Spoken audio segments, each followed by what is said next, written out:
Hansel and Gretel. Once upon a time, there was a family who lived in an ancient and immense forest. No living beings knew neither the age of this forest, nor its beginning, nor its end. But this family actually lived there, a good family, in a pretty little house, surrounded by beautiful and bright meadows, with springs of pure and crystal clear water. The husband and wife lived a simple life with their two children, a boy named Hansel and a girl named Gretel. The four of them were content with little and shared everything they had, never hurting or offending anyone. But one day, the food became scarce, and the family had very little to bite or to sup. The parents had to go further and further away to fetch something to eat in the forest which was once bountiful. And soon they came back empty-handed. It was as if nothing could grow anymore, as if everything had dried up. With each passing day, the children saw their parents becoming more and more gloomy. Almost no spark of life remained. Then, one day, as they only had one loaf of bread left for the whole meal, the father could not even get up, completely stuck. So the mother went by herself and did not return until nightfall. Hearing her steps in the dark bedroom, her husband muttered, "What misery! You found nothing! What will become of us? We cannot even feed our children. There is nothing left, neither for us nor for them." "Well," said the woman with a voice he had never heard before, "there is only one thing to do. We will take the children early in the morning into the forest where it is thickest. We will make them a small campfire and we will give each of them a small piece of bread. Then we will go to cut wood and leave them alone. They will never find the way home again and we shall be quit of them." "What? No way! I will never leave my children alone in the forest." "Oh, you fool! Then we will all four starve." Whatever the husband said, she left him no peace until he consented. Meanwhile, the two little ones had not been able to sleep for hunger, and had heard what their mother had said to their father. Gretel wept silently and said to her brother, "It is all over with us." "Let's stay calm," said Hansel. "Don't worry, I will find out some help for us." When the parents had gone to sleep, he got up and discreetly went out. The moon shone bright upon the little court before their house, and the white pebbles glittered like diamonds. So Hansel stooped down and put as many as he could into his pockets, and then went back again and said to Gretel, "All is well. Have faith and sleep peacefully, dear little sister." Then he went back to bed and they both fell fast asleep. Early in the morning, before the sun had risen, the mother came and awoke the children. "Get up, you lazy bones! We are going into the forest to cut wood. Here is for lunch, a piece of bread for each of you, but keep some for the afternoon, for you will get no more." Gretel took the bread and carried it in her apron because Hansel had his pocket full of pebbles. Then they made their way into the immense forest that they loved so much. However, the children were filled with unease. Each and every tree, and they knew them quite well, looked different to them, as if everything was darkening and shriveling.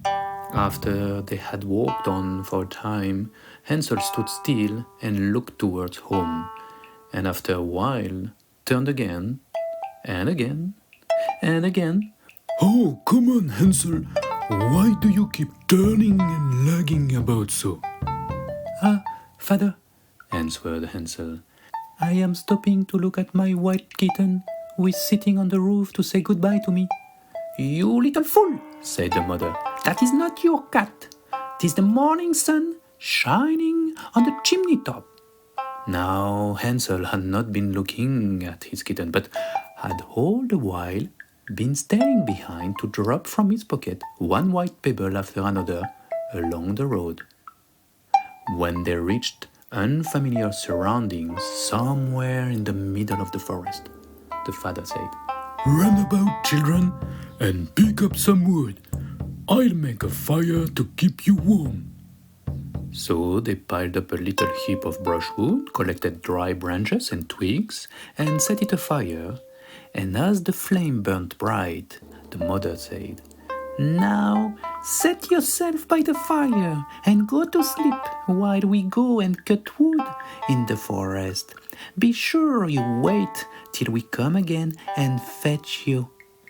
So Hansel and Gretel sat by the fire, and at noon they each ate their pieces of bread. They thought their father was nearby all the time, as they seemed to hear the strokes of the axe, but really it was a dry branch he had hung upon a withered tree, and that the wind moved to and fro.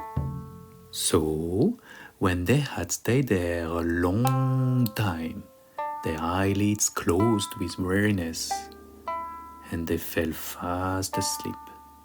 When at last they woke, it was night, and no one came to fetch them. Gretel began to cry and said, "How can we get out of the forest?" Hansel comforted her, saying, "Wait a little while longer, until the moon rises, and then we can easily find the way home." When the full moon got up, Hansel took his little sister by the hand and followed the way where the white pebbles shone like silver, and showed them the road. They walked on the whole night through, and at the break of day they came to their home. They knocked at the door. The mother opened it, but they almost did not recognize her because she looked really frightening. When she saw that it was Hansel and Gretel, she said in a hoarse voice, "You naughty children, why did you sleep so long in the wood? We thought you were never coming home again."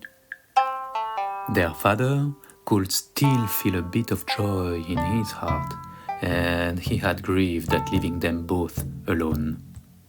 Not very long after, as darkness and misery spread so far that they just could not see the end of it, the children heard their mother talking quietly to their father very late at night. "Everything is finished up. We have only half a loaf, and after that the tale comes to an end. The children must be off. We will take them farther into the forest this time, so that they shall not be able to find the way back again. There is no other way to manage." The father was a shadow of himself, and not a single word came out of his mouth. He just thought, It would be better to share one's last morsel with one's children. But even this weak thought, his wife did not want to hear. She scolded him and blamed him 1,000 times. "When a man has given in once, he has to do it a second time." And as he had accepted before, he consented once more. But the children were awake and understood everything. When the parents had gone to sleep, Hansel got up to go out and pick up pebbles as before. But this time, the door was locked and the boy could not get out. Still, he comforted Gretel, who was crying softly, and said, "All is well. Have faith and sleep peacefully, dear little sister." Very early in the morning, the mother came and pulled the children out of bed. She gave them each a little piece of hard bread and less than before.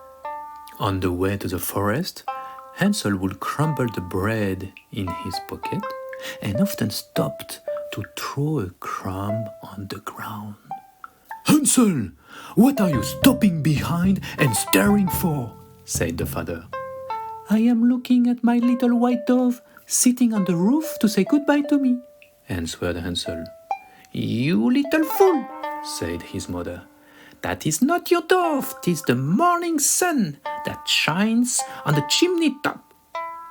Hansel went on as before and strewed breadcrumbs all along the road, but the mother led the children this time far into the huge old and thick forest, in places where they had never been before. And again there was a large fire made, and she said, "Sit still there, you children, and when you are tired, you can go to sleep. We are going into the forest to cut wood, and in the evening, when we are ready to go home, we will come and fetch you." So when noon came, Gretel shared her bread with Hansel, who had strewed his along the road. Then they went to sleep, and the evening passed, and no one came for them. When they awoke, it was dark night, and Hansel comforted his little sister and said, "Wait a little, Gretel, until the moon gets up. Then we shall be able to see the way home by the crumbs of bread that I have scattered along it." So when the moon rose, they got up, but they could find no crumbs of bread. Hungry birds had found them and picked them up. However, the two children did not lose hope. They went on all that night and the next day from the morning until the evening, but they could not find the way out of the forest, and they found it more and more scary. They were very hungry too, for they had nothing to eat but the few berries they could pick up. And when they were so tired that they could no longer drag themselves along, they lay down under a big green healthy tree and fell asleep. It was now the third morning since they had left their home. The siblings got up and went on courageously, but to no avail. The more they tried to come back home, the more they got themselves into dark and unknown territories. If help had not soon come, they would have been starved. About noon, they saw a pretty snow-white bird sitting delicately on a bough and singing so sweetly that the children stopped to listen. And when he had finished, the bird spread his wings and flew before them. They followed after him until they came to a strange little house, and the bird perched on the roof. When they came nearer, they saw that the house was built of gingerbread and honey, and roofed with cakes and candies, and the window was of transparent sugar. "Oh, we are going to have such a good meal," said Hansel, relieved. So he reached up and broke off a bit of the roof just to see how it tasted. Meanwhile, Gretel was licking the window, too busy eating to say anything. Then they heard a voice call out from inside. "Nibble, nibble, like a mouse, who is nibbling at my house?" And the children answered with one voice, "The wind, 'tis the wind that nibbles and sings." And they went on eating, never disturbing themselves. Hansel, who found that the roof tasted very nice, took down a great piece of it, and Gretel pulled out a large window pane and sat her down and began upon it. Suddenly, the door opened with a hissing sound, whipped cream fell, and a woman as old as the hills came out, leaning upon a crutch made of hard biscuits finely intertwined. Hansel and Gretel felt very frightened and let fall what they had in their hands. The old woman, however, nodded her head and said, "Ah, my dear children, how come you here? You must come indoors and stay with me. You will be no trouble." So she took them each by the hand and led them into her little house. And there they found a good meal laid out of golden milk and pancakes, with beautiful yellow apples and all kinds of nuts. After that, she showed them 2 little white beds, and Hansel and Gretel laid themselves down on them and thought they were in a paradise. The old woman, although her behavior was so kind, was a very powerful, hungry ghost, and it was her who had corrupted the whole forest. Her bewitched house was cleverly built in order to suck up all the riches, thus exhausting everything around it. Cunning and wicked, the old woman used the house of delicacies to entice and entrap what was most precious to her, children. Her little red eyes couldn't see very clearly, but she had a very sure instinct and could sense from afar all living beings, especially children. When she knew that Hansel and Gretel were coming, she gave a spiteful laugh and said triumphantly, "I have them, and they shall not escape me." Early in the morning, before the children were awake, she got up to look at them, and as they lay sleeping so peacefully with round rosy cheeks, she said to herself, "What a fine feast I shall have!" Then she grasped Hansel with her withered and rough hand, led him into a little stable, and shut him up behind a locked door, and call and scream as he might, it was no good. Then the old woman went back to Gretel and shook her, crying, "Get up, lazy bones, fetch water and cook something nice for your brother. He's in the stable, he must be fattened up, and when he's fat enough, I will eat him." Gretel began to weep bitterly, but it was of no use. She had to do what the wicked being bade her. And so the best kind of victuals was cooked for Hansel, while Gretel got nothing but crab shells. Each morning, the old woman visited the little stable and cried, "Hansel, stretch out your finger, that I may tell if you will soon be fat enough." Hansel, however, used to hold out a little bone, and the old woman, who had weak eyes, could not see what it was, and supposing it to be Hansel's finger, wondered very much that it was not getting fatter. 4 weeks passed by, and with each passing week, her deceitful appearance was dissolving more and more, revealing her true nature. The hungry ghost could not hide her narrow limbs anymore, nor her very long nose, her claw-like curved nails, and her enormously distended belly. And Hansel seemed to remain so thin. She lost patience and could wait no longer. "Now then, Gretel," cried she to the little girl, "be quick and draw water. Be Hansel fat or be he lean, tomorrow I must kill and cook him."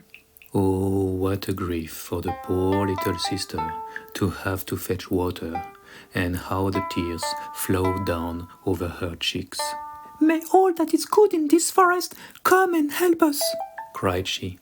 "May a sister and brother never harm each other in the slightest. Oh, how I would have preferred us to die together in the forest rather than go through this." "Spare me your lamentations," said the old woman. "They are of no avail." Early next morning, Gretel had to get up, make a big fire under the huge cauldron filled with water. "First, we will do the baking," said the evil being, her eyes looking redder and her curved nails longer. "I have heated the oven already and kneaded the dough." She pushed poor Gretel towards the oven, out of which the flames were already shining. "Creep in," she ordered her, "and see if it is properly hot." And Gretel once in, she meant to shut the door upon her and let her be baked, and then she would have eaten her.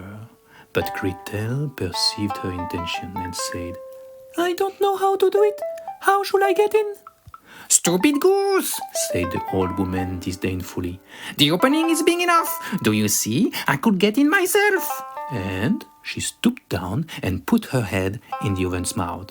Then Gretel gave her a push so that she went in farther, and she shut the iron door upon her and put up the bar. The old woman transformed instantly into a big and powerful hungry ghost who shook the oven with all her might. Oh, how frightfully she howled!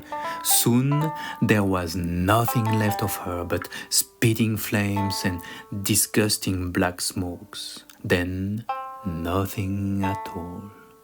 Gretel ran away as fast as she could and went straight to Hansel. She opened the little stable and said, "Hansel, we are free! The horrible old one is dead!" Then out flew Hansel like a bird from its cage as soon as the door is opened. How rejoiced they both were, how they fell each on the other's neck and danced about and kissed each other.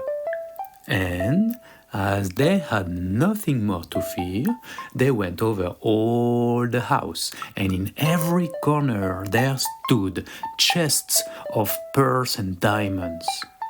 "This is something better than pebbles," said Hansel as he filled his pockets. And Gretel, thinking she also would like to carry something home with her, filled her apron full. "Now away we go," said Hansel. "I have a feeling that this bewitched house is going to disappear real soon." They left quickly, and as soon as they crossed over the threshold of the House of Delicacies, it completely disappeared. When they had journeyed a few hours, they arrived on the banks of a large river that they had never seen. "We can never get across this," said Hansel. "I see no stepping stones and no bridge." "And there is no boat either," noticed Gretel. "But here comes a white swan. If I ask her, she will help us over." And she sang, "Oh, white swan, here we stand, Hansel and Gretel with gentle song on the land.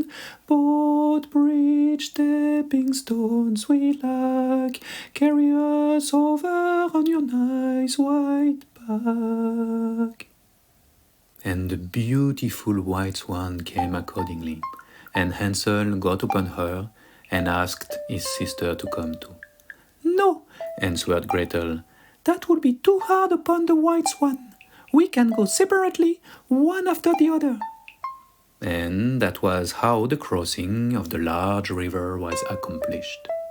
After that, they went on happily into the forest, and the way grew more and more familiar till at last they saw in the distance the house they had missed so much. Then they ran till they came up to it, rushed in at the door, and fell on their mothers' and fathers' necks. The parents had their loving bright eyes again, and were in good health and very alive, freed from the evil spells cast by the hungry ghost. And when Gretel opened her apron, the pearls and diamonds were scattered all over the room. And Hansel threw them up in the air, taking one handful after another out of his pocket. They laughed out loud, and because everything that has a beginning has an end, everything was healed and completely transformed with the greatest care, and harmony was restored throughout the immense forest. It was Hansel and Gretel from the fairy tale by the Brothers Grimm, adapted, told, and translated by Relax Petso. Thank you, and thank you to all the children.